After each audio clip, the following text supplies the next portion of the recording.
Maaga pa lamang nagpupunta na kaming mag-asawa sa palengke para mamili ng aming mga paninda.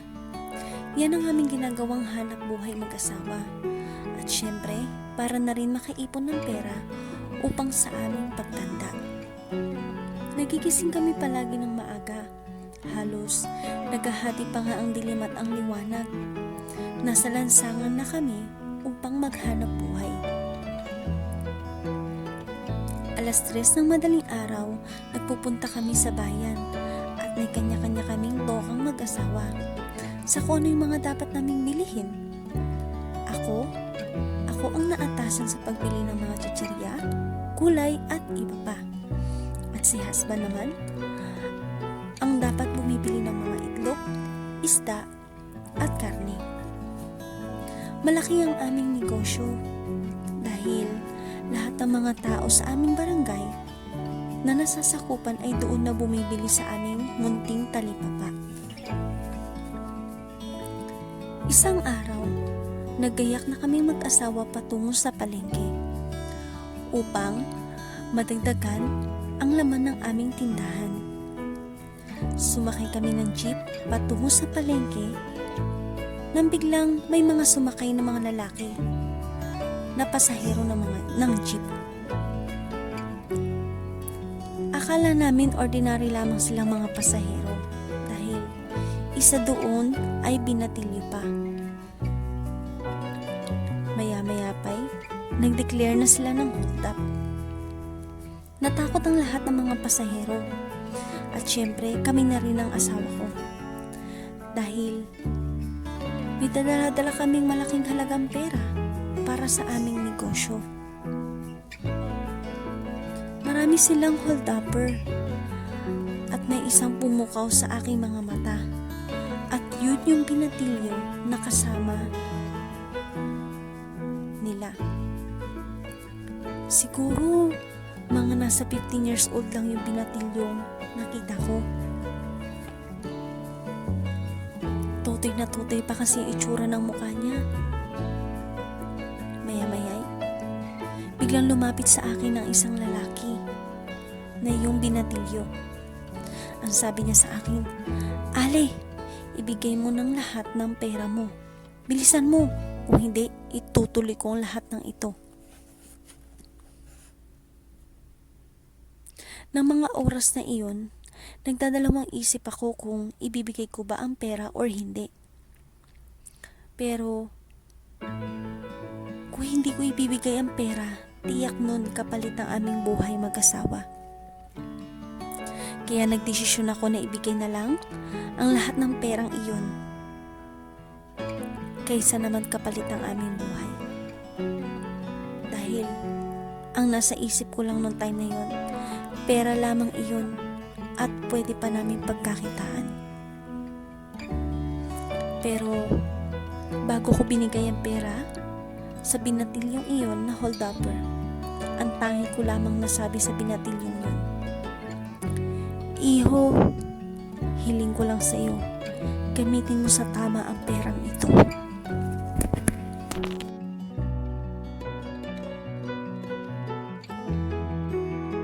Bumaba na lahat ng mga hold-upper. Tangay-tangay ang aming mga pera at pera na rin ng ibang mga pasahero.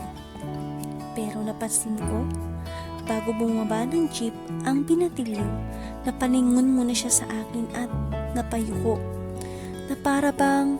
Na parang tilay nakukonsensya siya sa kanyang ginawa.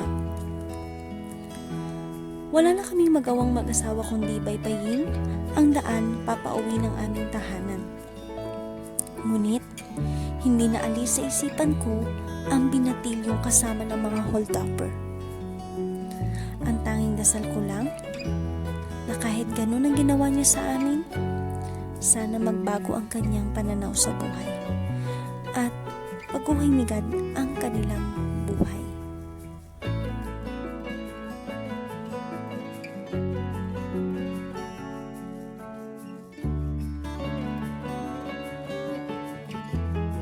Sa mga oras na iyon, wala kaming magawang mag-asawa kundi ipagpatuloy ang aming buhay. Lumipas ang ilang buwan, habang pinagpapatuloy pa din namin ang aming negosyo na kahit konti na lang ang aming paninda ay tuloy pa rin sa buhay. Pinapaikot ko na lamang ang puhunan at ang mga tinutubo nito. Pero hindi ako nang himagot na manalangin na balang araw babalik ulit kami sa dati.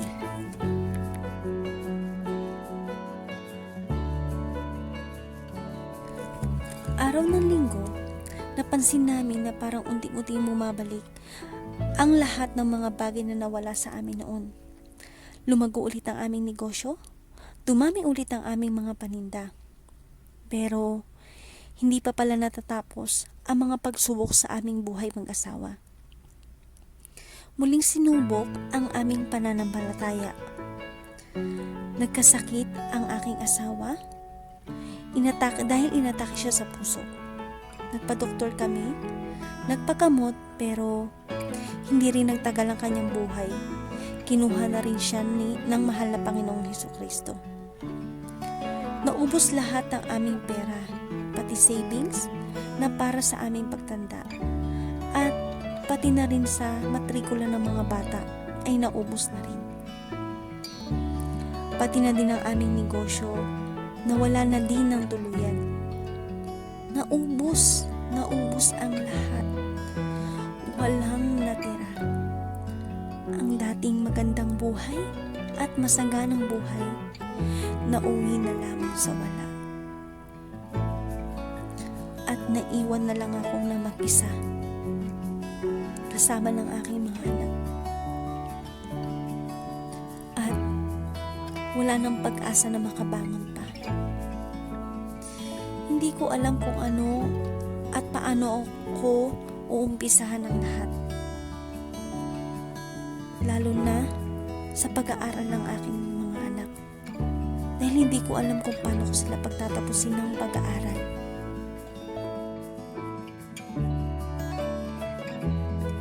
Isang gabi na nalangin ako. Panginoong Jesus, pagpalain mo ulit ang aming buhay. Susunod ako sa anumang naisin mo.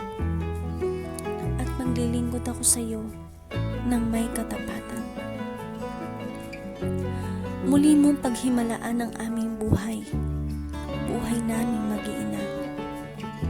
Makatapos lamang sila ng pag-aaral ay sapat na para sa akin. Kinaumagahan, wala akong may papakain sa aking mga anak. Kaya nagtungo ako sa palengke upang maghanap ng mapapasukang trabaho na kahit tigahugas lamang ng plato or labandera o kaya kahit anumang hanap buhay basta legal na mapapagkakitaan ng pera.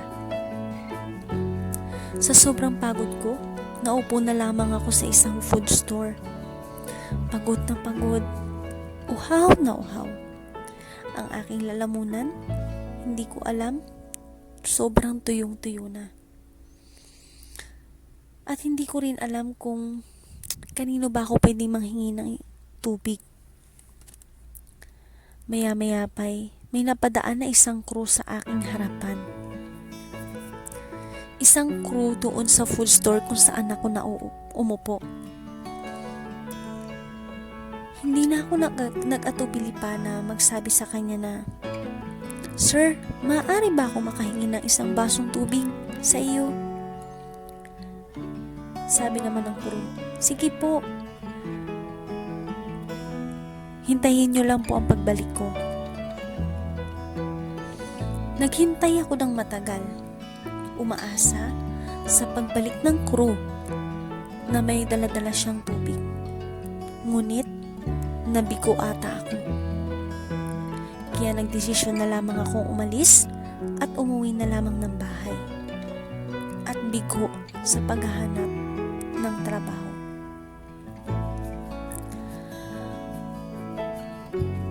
Papatayo pa lamang ako nang biglang sabi ng crew sa akin, "Ali, sandali lamang po.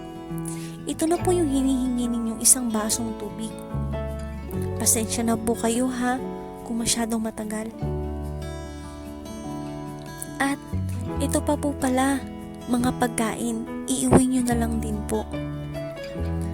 Ang sagot ko naman sa crew, naku iho, nagkakamali ka ata ng pagbibigyan yan dahil ang hinihingi ko lamang sa'yo ay isang basong tubig. Hindi ako nag-order ng ganyang karaming pagkain dahil wala akong pangbabayad niyan. Sabi ng crew, Ali, tanggapin niyo na po ito lahat dahil lahat po ng iyan ay bayad na po. Para po sa inyong lahat yan. Sabay abot na isang kapirasong tissue at may nakasulat sa loob. Ali, ako po yung binatilyo na kasama ng mga hold-upper noon. Ito na po ako ngayon, isang ganap na manager sa isang food store. At nakatapos na rin po ako ng pag-aaral. Hindi ko po malilimutan yung mga sinabi niyo po sa akin noon at tumatak po yun sa isipan ko at sa puso ko. Iniisip ko po lahat ng mga bagay na bawat linyang binitawan niyo po sa akin. Nagamitin ko po sa tama ang perang iyon. At maraming salamat po.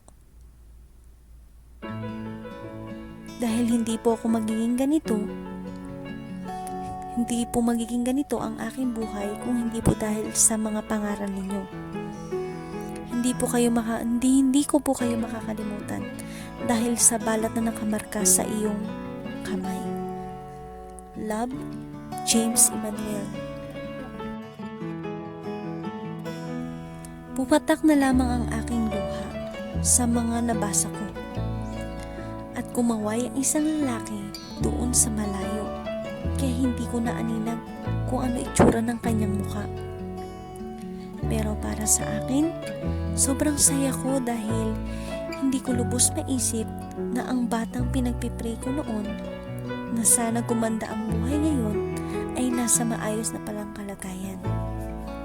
Kaya ako, lalo akong nagpursige, nagsikap,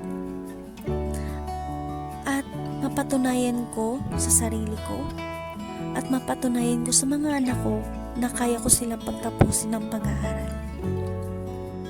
Nagkumpisa ako sa pagiging isang labandera at nangangalakal na rin ako, namumulot ng mga aluminum, bakal at tanso at mga plastik.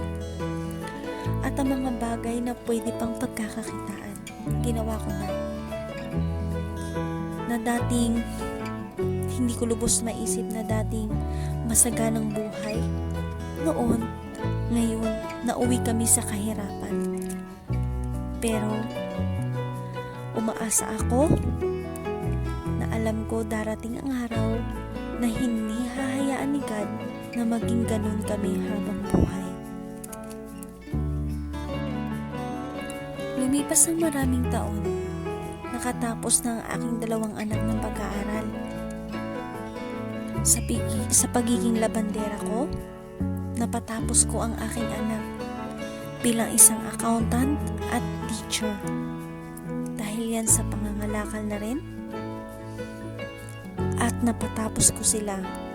Ngunit, ang aking bunsong anak, ayaw na ayaw niyang mag-aral. Nakatapos lamang siya ng high school. Dahil pagtungtong niya ng college, ayaw niya na talaga. Samantalang kanyang 2 kapatid, nakatapos na ng mga professional na courses. Sa tuwing tinatanong ko siya kung bakit ayaw mong mag-aral, ang tangi lamang sagot ng aking bunsong anak, mangangalakal lang ako habang buhay. Mag-iipon ako ng plastik, aluminum, bakal, at iyan ang aking magiging hanap buhay. Hindi ko mapawari-wari na kahit angat na ang kanyang mga kapatid sa buhay ay siya wala man lang pakialam. Ang tangi lamang sagot niya sa akin, nabuhay tayo sa kalakal aangat tayo sa pagiging kalakal. Hanggang isang araw, umuwi siya ng hating gabi sa aming tahanan at may mga daladalang mga bakal, aluminum at tanso. Sabi ko sa kanya, itapon mo na nga ang lahat ng iyan at bumalik ka na sa iyong pag-aaral. Sa halip, hindi niya ako pinakinggan.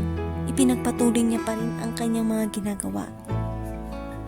Kinabukasan, pagkagising namin ng umaga, may biglang pumunta sa aming bahay na may dalang kotse at nagtanong sa amin kung ibibenta daw ba lahat ng aluminum at bakal na yun. Bigla kong tinawag ang aking anak at sinabi ko, may gustong bumili ng mga bakal at aluminum. Ang sagot naman ng aking anak, sige, sabihin mo ibibenta natin yan sa halagang 10,000. Hindi ko lubos na maisip na ang mga bagay pala na pinatatapon ko ay maibibenta ng ganun kalaking halaga. Dahil kahit isa akong mga ngalakal noon, hindi pa ako nakakapagbenta o nabibilhan ng ganun laking halaga na mga kalakal. Araw ng Lunes, bumalik ang mga bibili ng mga bakal at aluminum. Dala-dala ang isang mini truck para pick-upin ang lahat ng iyon. Maya-maya pa'y bumaba ang isang lalaki sa sasakyan at iyon ang nag-abot ng bayad sa aking anak. As sinabi ng taong iyon, hello po Ale, ako po si James Emmanuel. Ako po yung bibili lahat ng bakal at aluminum ng iyong anak.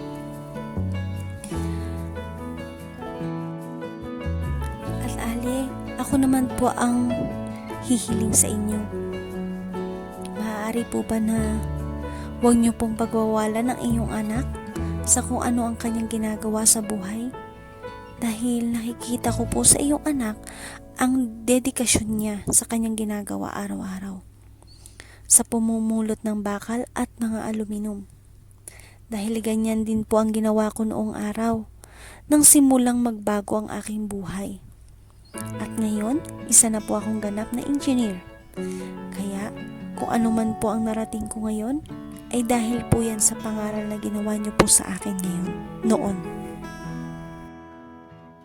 Ale, naalala niyo po ba yung taong nang hold up po sa inyo noong araw, kasama ang iyong asawa? At yung nagbigay po ng pagkain sa inyo? Ito na po ako ngayon, ibinabalik ko lang po lahat ng good things na binigay niyo po sa akin noon. Ito na po lahat yung kabayaran sa mga mabubuting ginawa niyo po sa aking buhay. Kaya ang tanging hiling ko lang po, gabayan niyo po ang iyong anak. Maraming salamat po.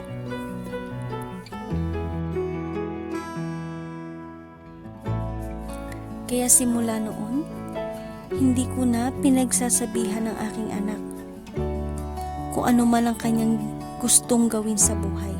Sa halip, sinusuportahan ko na lang siya at tinutulungan upang mapalago ang kanyang naumpisahan.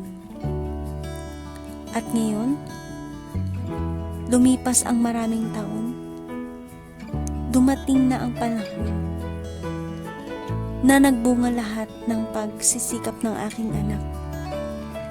At yung hirap na naranasan niya noon, nagbunga na ng sagana. Noong una, nakapagpatayo siya ng isang maliit na store ng mga aluminum at bakal. At hanggang lumago ito ng lumago. Yung dating maliit na negosyo, pinalaki na ng mahal na Panginoon. At naging kilala na siya sa buong Pilipinas. Ang aming aluminum supply na halos buong business company sa kanya na nag-o-order ng mga materyales. At yung dating naghihirap lamang na isang kahig at isang tuka lamang kami noon, ngayon, unti-unti nang inangat ni God ang aming buhay. dating nangangalakal lamang at hindi nakatapos ng kolehiyo, ngayon, isa ng CEO ng kanyang sariling kumpanya. At ang kanyang mga kapatid na mga professional, mas ginusto na lamang magtrabaho sa business ng kanyang kapatid, ng kanilang kapatid. At kung noon, nangangarap lamang kami na makarating sa iba't ibang mga bansa, ngayon, halos nalibot na ata namin lahat ng mga bansa. Masaya at masagana ang aming buhay ngayon dahil sa mga pagpapalang pinagkakaloob ni God sa amin araw-araw. At tiyak ko kung nabubuhay ang kanilang mga ama, sigurado ko labis ang tuwa na nararamdaman niya ngayon.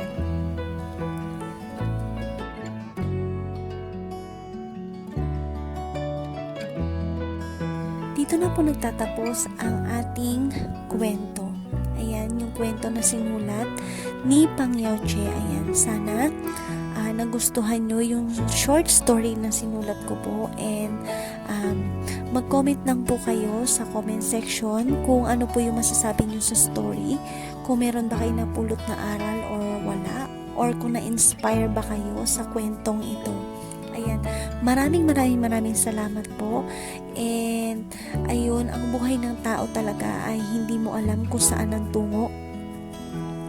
Minsan may mga bagay na kahit anong angat mo sa buhay, darating ang araw pupunta ka sa ilalim. Ayan. Kaya kailangan marunong lang tayong magsikap, magtiyaga, and lagi tayong magdadasal kung ano man yung hihilingin natin sa ating buhay. Ayan, lagi lang nating wag tayong manghimagod na magdasal, na humiling ng mga pagpapala na galing kay God. You know, kasi lahat ng bagay is siya lang ang nakakapag-provide. Siya lang yung, kumbaga, is ang lakas natin is galing sa Kanya. Kaya kung ano mang bagay na meron tayo ngayon, kung ano mang bagay na nakakapagpasaya sa atin ngayon, dahil yan kay God. So, sana may napulot kayong kwento sa may napulot kayong magandang leksyon sa story na ito. Ayan. Maraming salamat.